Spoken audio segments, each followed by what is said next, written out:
Hello बच्चों, स्वागत है आपका आपके अपने यूट्यूब चैनल ए प्लस ई लर्निंग में। अभी हमने कल हमारी एक वीडियोस आई थी जिसमें हमने ट्राइंगल के बेसिक चीज़ों के बारे में पढ़ा। ट्राइंगल कितने प्रकार के होते हैं, ट्राइंगल क्या होता है, ये सब चीज़ें हमने पढ़ी थी। अब हम पढ़ने वाले हैं ट्राइंगल की कुछ और प्रॉपर्टीज, जैसे कि आइसोसेल्स ट्राइंगल की प्रॉपर्टीज होती है कि in isosceles triangle, next property होगी हमारी in isosceles triangle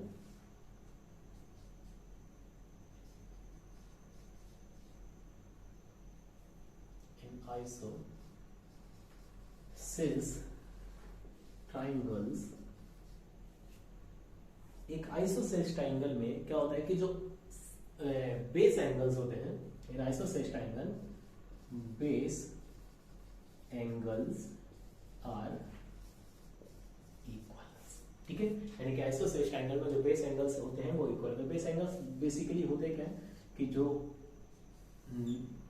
non equal side है उसको हम बेस मान लेते हैं और उस पर बने हुए जो एंगल्स होते हैं वो बेसिकली इक्वल होते हैं। मैं आपको बताता हूँ इस पूरी प्रॉपर्टी का मतलब ये है कि अगर दो साइडें इक्वल हैं तो उनके अपोजिट एंगल्स भी इक्वल होंगे। जैसे ए बी इक्वल है, ए बी के अपोजिट एंगल क्या होगा, यानी कि अगर ए बी इक्वल है ए सी के, इसका मतलब ए बी के अपोजिट एंगल है सी, तो एंगल सी इक्वल होगा ए सी के अपोजिट एंगल्स कौन सा है, एंगल बी के। These are called base angles. ठीक है, क्योंकि प्रूफ की बात है तो हम प्रूफ को पढ़ेंगे नेक्स्ट क्लासेस में, मतलब नेक्स्ट लेक्चर में हम पढ़ लेंगे कि प्रूफ भी इनके पढ़ेंगे हम। ठीक है, कि आइसोसेल्स ट्रायंगल के बेस एंगल्स इक्वल क्यों होते हैं। ठीक है, बेसिकली अभी आपको क्या पढ़ना है, केवल केवल ये ध्यान रखना है कि जो अगर कोई किसी ट्रायंगल की दो साइडें इक्वल है तो उनके अपोजिट एंगल्स भी इक्वल होते हैं। दूसरी प्रॉपर्टीज कि इक्विलेटरल ट्रायंगल में सभी एंगल्स इक्वल होते हैं। इन equilateral triangle each angle is 60 degree, यानी कि कोई अगर इक्विलेटरल ट्रायंगल है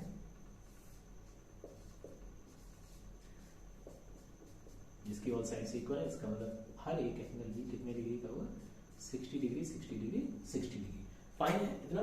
ठीक है, तो हमने क्या सीखा कि अगर कोई भी आइसोसेल्स ट्रायंगल है तो उसके अपोजिट आइसोसेल्स ट्रायंगल है तो जो इक्वल साइड होती है उनके अपोजिट एंगल्स भी कैसे होते हैं, इक्वल होते हैं। और इक्विलेटरल ट्रायंगल होता है उसके क्या होता है कि सभी साइडें इक्वल होती है, इसका मतलब सभी एंगल्स भी इक्वल होते हैं और हर एक एंगल की वैल्यू कितनी होती है, 60 डिग्री होती है। ठीक है, अब हम पढ़ने वाले हैं नेक्स्ट क्या है, थर्ड प्रॉपर्टी क्या होती है ट्रायंगल की। एक ट्रायंगल की थर्ड प्रॉपर्टी होती है कि ट्रायंगल जो पॉसिबल कब होगा, यानी कि any sum of any two side, sum of any two sides of triangle is always greater than third side, greater than third side। मतलब कोई भी ट्रायंगल हो उसके किन्हीं दो साइडों का सम जो होगा हमेशा थर्ड साइड से बड़ा होगा, ये ध्यान रखना। और ये आप लोगों ने छोटी क्लासों में पढ़ा होगा 7th 8th में। तो इसका मतलब ये है कि A B plus B C is always greater than A C, A B plus A C is always greater than B C, और A C plus B C is always greater than A C. यानी कि अगर हम कोई सी भी दो side उठाए तो उनका सम हमेशा थर्ड साइड से कैसा होने वाला है, बड़ा होने वाला है। ठीक है, एक और प्रॉपर्टीज को पढ़ने वाले हैं। Angle opposite to larger side is greater, और इसके ही अगर हम अपोजिट लिखना चाहे तो angle opposite to smaller side is smaller, यानी कि जो साइड बड़ी होती है उसका अपोजिट एंगल भी बड़ा होता है। जैसे मान लो हमने एक बनाया ट्रायंगल, ठीक है, और हमने इसमें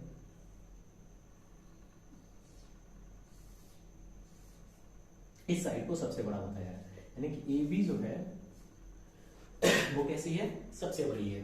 ठीक है, ए बी साइड कैसी है, A B is larger side या लार्जेस्ट साइड लिख सकते हो क्योंकि सबसे बड़ी है। तो जो सबसे बड़ी साइड है इसका मतलब इसकी अपोजिट एंगल जो होगा, इस साइड के अपोजिट एंगल होगा वो सबसे बड़ा होने वाला है, यानी कि एंगल सी इज ग्रेटेस्ट। इस ट्राइंगल में एंगल सी सबसे बड़ा होने वाला है। इसका मतलब मैं फिर से समझा दूं सिंपल भाषा में कि कोई भी साइड सबसे बड़ी होगी उसके अपोजिट एंगल सबसे छोटा होगा, जो सॉरी सबसे बड़ा होगा, यानी कि सबसे बड़ी साइड का अपोजिट एंगल सबसे बड़ा, सबसे छोटी साइड का अपोजिट एंगल सबसे छोटा, यानी कि जो साइड बड़ी होगी उसका अपोजिट एंगल सबसे बड़ा होगा, जो साइड छोटी होगी उसका अपोजिट एंगल सबसे छोटा होने वाला है। फाइन है इतना। तो ये हमारी फोर्थ प्रॉपर्टी थी। अब हम बात करने वाले हैं पाइथागोरस थ्योरम। सबसे इंपॉर्टेंट है पाइथागोरस थ्योरम, ठीक है।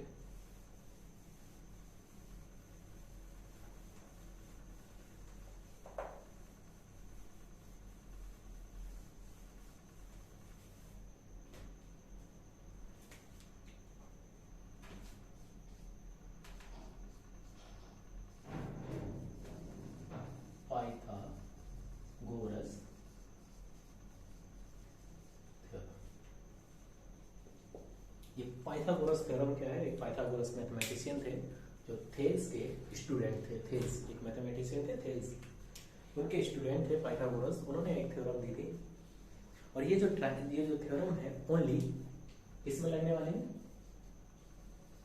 राइट एंगल ट्राइंगल, ठीक है। ये केवल राइट एंगल ट्राइंगल में ही यूज होने वाली है पाइथागोरस थ्योरम।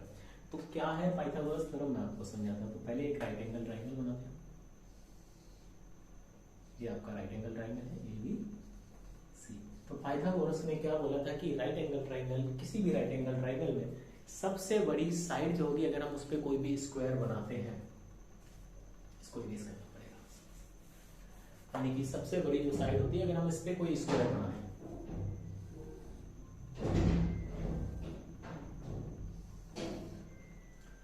यानी कि सबसे बड़ी साइड पे अगर हम कोई स्क्वायर बनाए, उसका जो एरिया होगा वो छोटी साइड पे बने हुए जो स्क्वायर होते हैं, छोटी साइड जो होती है ना, दो बची हुई जो छोटी साइड है, उन पे बने हुए जो स्क्वायर होते हैं, ये सभी आपके क्या है? स्क्वायर है। मान लो ये हमारी साइड है, इसको परपेंडिकुलर बोलते हैं, इसको बेस बोलते हैं, इसको हाइपोटेन्यूस बोलते हैं। इसके बारे में भी हम बात करेंगे। तो पहले हम राइट एंगल ट्राइंगल के साइडों के बारे में ही बात करेंगे, उसके बाद पाइथागोरस थ्योरम। चलो देखो, ये जो होती है सबसे बड़ी साइड 90 के जस्ट सामने वाली हाइपोटेन्यूस होती है, ठीक है। ये फिक्स रहेगी और ये राइट एंगल ट्राइंगल में सबसे बड़ी वाली साइड होती है।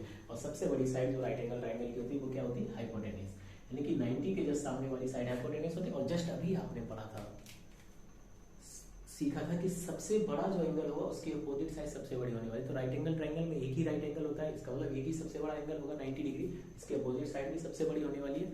बाकी की जो साइडें होती हैं, एक को हम परपेंडिकुलर बोलते हैं और एक को हम बेस बोल देते हैं, ठीक है। अब परपेंडिकुलर और बेस आपके चेंज होते रहते हैं, अगर इसको खड़ा कर दोगे तो ये बेस बन जाएगा, वो परपेंडिकुलर बन जाएगा, देन कोई प्रॉब्लम नहीं है, ठीक है। ये फिक्स वाली कोई चीज नहीं है इसमें। चलिए, तो ये बेस है और ये परपेंडिकुलर है। परपेंडिकुलर को हम P मान लेते हैं, बेस को भी B मान लेते हैं, नाम इसका थोड़ा सा चेंज कर देते हैं, P Q और ये, और हाइपोटेन्यूस को हमने H मान रखा, ठीक है। तो ये कह क्या रहा है कि जो सबसे बड़ी साइड होगी इस पे बना हुआ जो स्क्वायर होगा, इस सबसे बड़ी साइड पे जो स्क्वायर बनेगा उसका एरिया, अगर इस साइड को हम H मानते हैं तो इस एरिया ऑफ स्क्वायर क्या होता है? Side square, that means H square. अगर इस साइड को हम B मानते हैं तो एरिया ऑफ स्क्वायर क्या होगा? B square. इस साइड को अगर हम P मानते हैं तो इस स्क्वायर का एरिया क्या हो जाएगा? P स्क्वायर, ठीक है। तो पाइथागोरस ने क्या बोला था? पाइथागोरस ने बोला था कि जो सबसे बड़ी साइड होगी उस पे बने हुए स्क्वायर का सही एरिया होगा वो होगा तो छोटी साइडों पे जो स्क्वायर बनता है उनके एरियाज के सम के इक्वल होगा, that is Pythagoras theorem. Clear है? अब इसको अगर हम बात करें तो बेसिकली उसमें जो हम यूज करते हैं वो करते हैं कि सबसे बड़ी साइड का स्क्वायर H स्क्वायर बची हुई दो छोटी साइडों के स्क्वायर के सम के इक्वल होता है। बात वही है अल्टीमेटली, बट एक्चुअल पाइथागोरस ने यही बोला था कि जो सबसे बड़ी साइड होगी उस पे जो स्क्वायर बनेगा उसका एरिया जो होता है वो दो छोटी साइडों के स्क्वायर के एरिया के सम के इक्वल होता है। ठीक है, तो ये पाइथागोरस थ्योरम है। चलिए, तो पाइथागोरस थ्योरम का बहुत यूज होता है जब हमारे पास दो साइडें होती है, तीसरी थर्ड साइड निकालते हैं तो इस पाइथागोरस थ्योरम का यूज करते हैं। एक्चुअल में पाइथागोरस थ्योरम क्या है, वो है हाइपोटेनियस का जो स्क्वायर होता है वो होता है परपेंडिकुलर स्क्वायर प्लस बेस। ठीक है, यानी कि हाइपोटेनियस का स्क्वायर होता है perpendicular square plus base square, ये आपकी होती है पाइथागोरस थ्योरम। ठीक है, अब हम बात करते हैं कुछ पाइथागोरियन ट्रिपलेट के बारे में। ठीक है, पाइथागोरियन ट्रिपलेट क्या होते हैं, ऐसे नंबर्स जो पाइथागोरस थ्योरम को फॉलो करते हैं, यानी कि सबसे बड़े नंबर का स्क्वायर दो छोटे नंबर के स्क्वायर के अगर इक्वल होता है तो वो ऐसे नंबर्स आपके पाइथागोरियन ट्रिपलेट कहलाते हैं। चलिए, हम क्वेश्चंस में बहुत यूज करते हैं पाइथागोरियन ट्रिपलेट को, तो अच्छे से समझना। कुछ बेसिक ट्रिपलेट है। चलिए, पहला होता है जो बेसिक ट्रिपलेट है वो 3 4 5। ठीक है, और 5 12 13 8 15 17 11 60 61 7 24 25। ये कुछ हम आपको ट्रिपलेट्स लिखा रहे हैं, इनको थोड़ा सा याद रख लेना, क्योंकि ये जब हम मल्टीपल चॉइस वगैरह टाइप के क्वेश्चंस होते हैं जिनको बहुत ही कम समय में करना होता है तो वहाँ पे ये बहुत काम आते हैं। इसके अलावा जो ये जितने भी ट्रिपलेट्स हैं इनके कांस्टेंट मल्टीपल,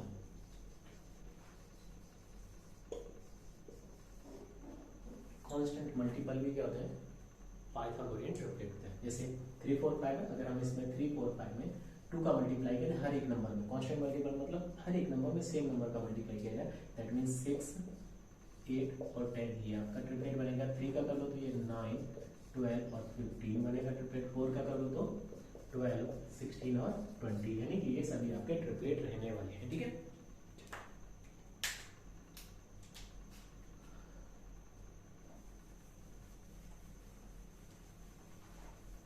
अब हम प्रूव करते हैं पाइथागोरस थ्योरम को कि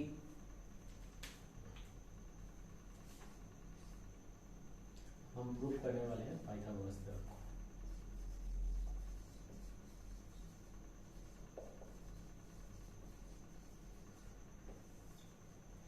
क्या पाइथागोरस थ्योरम में जरूरी है कि कोई सी, यानी कि हर एक लेंथ के लिए कोई भी राइट एंगल ट्राइंगल हो, उसकी किसी भी लेंथ का राइट एंगल ट्राइंगल उसके लिए ये प्रूफ होती है, मतलब ये होती है। तो आज हम इसको प्रूव करते हैं। हम क्या कर रहे हैं, इसमें एक स्क्वायर ले लेंगे। ठीक है, हम क्या कर रहे हैं, इसमें अपने हिसाब से एक लेंथ लेने वाले हैं। मान लो हम यहां से यहां तक की लेंथ लेते हैं और इस लेंथ को अभी हम थोड़ी देर के लिए ए मान लेते हैं, बची हुए को बी मान लेते हैं, सेम इसी की तरह यहाँ तक जाते हैं तो ये ए हो जाएगी, ये बी हो जाएगी, सेम इसी की तरह यहाँ तक आते हैं तो ये ए हो जाएगा, ये बी हो जाएगा, सेम इसी की तरह यहाँ तक आते हैं तो ये ए हो जाएगा और ये बी हो जाएगा। अब हम क्या करते हैं, इनको ज्वाइन कर देते हैं।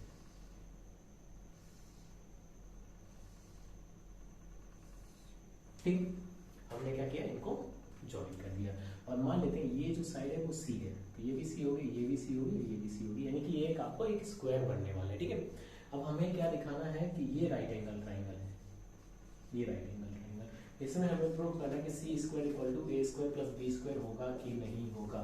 या इस राइट एंगल ट्राइंगल को उठा लो तो ये 90 डिग्री होगा क्योंकि हमने ये स्क्वायर लिया है। ठीक है, इसमें आप कितनी भी लेंथ के लिए लो, क्योंकि हमने ये मेजर नहीं किया है, इसका मतलब हर एक लेंथ के लिए पॉसिबल होगा। ये रैंडम चूज की हुई लेंथ है। ठीक है, हम कर क्या रहे हैं, बड़े ध्यान से देखो, अगर हम इस स्क्वायर का एरिया निकालें तो ये क्या होगा, a प्लस बी है, तो इस पूरे स्क्वायर ABCD का एरिया होगा a प्लस बी का होल स्क्वायर। क्यों होगा, क्योंकि एरिया ऑफ स्क्वायर क्या होता है, साइड स्क्वायर, और इस साइड, इस स्क्वायर की साइड क्या है, a प्लस बी, तो इसका मतलब इसका एरिया हो जाएगा a प्लस बी का होल स्क्वायर। ये एक्चुअल में होने वाला क्या है कि इन जो 4 ट्राइंगल्स हैं इनके एरिया होने चाहिए और ये स्क्वायर का एरिया होना चाहिए। पहले हम 4 ट्राइंगल है, 4 ट्राइंगल है, सभी ट्राइंगल की देखो लेंथ मतलब मेजरमेंट सभी ट्राइंगल की सेम है, इसका मतलब एक ट्राइंगल का एरिया निकालो उसमें 4 का मल्टीप्लाई कर सकते हो, यस, तो हो जाएगा 4 इंटू एक ट्राइंगल का एरिया 1/2 बेस इंटू हाइट, ये रहा बेस, ये रहा हाइट, यानी कि a इंटू प्लस ये बचा हुआ, क्योंकि हमने इसको कवर कर लिया, इसको कवर कर लिया, इसको कवर कर लिया, इसको कवर कर लिया, क्योंकि 4 ट्रायंगल्स का एरिया। ठीक है, अब हम इस स्क्वायर का निकाल देते हैं। इस स्क्वायर का एरिया क्या हो जाएगा, सी स्क्वायर। फाइन, तो ये इस a प्लस बी का होल स्क्वायर क्या हो जाएगा, A square plus B square plus 2ab। इस 2 से इस 2 को खत्म कर देंगे तो यहाँ पे क्या बचने वाला है, 2ab प्लस सी स्क्वायर। 2ab से 2ab खत्म हो जाएगा, तो यानी कि a square plus b square equal to C square. This is Pythagoras theorem. यानी कि हमने कोई रैंडम लेंथ चूज की, उससे एक राइट एंगल ट्राइंगल बनाया और हमने प्रूव किया है कि 90 डिग्री के जो सामने वाली साइड का स्क्वायर जो होता है वो दो छोटी साइडों के स्क्वायर के सम के इक्वल होता है। This is Pythagoras theorem. Thank you so much. अब हम मिलते हैं नेक्स्ट लेक्चर में। I hope you like the videos and lectures. Thank you so much.